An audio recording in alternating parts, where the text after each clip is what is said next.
Okay, today I'm going to show you how to copy text from Cambium, where it will not allow you to right click and copy text.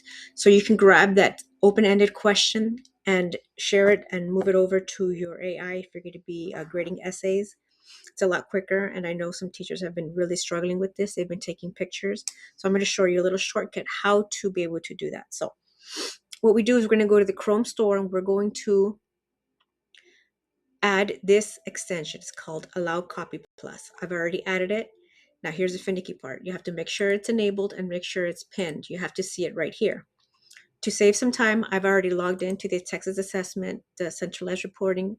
I've gone in to last year's open-ended question, and for privacy of the student, it's blocked out. So usually it will not let you copy the text.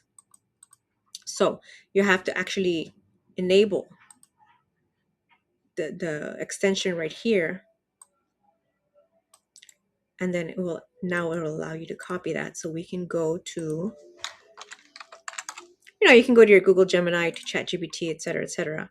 But this just is really neat. Now, I know some teachers were taking screenshots of it, and this will really help you now, so you can be grading those open-ended questions. If you have any questions, please let me know. Thank you.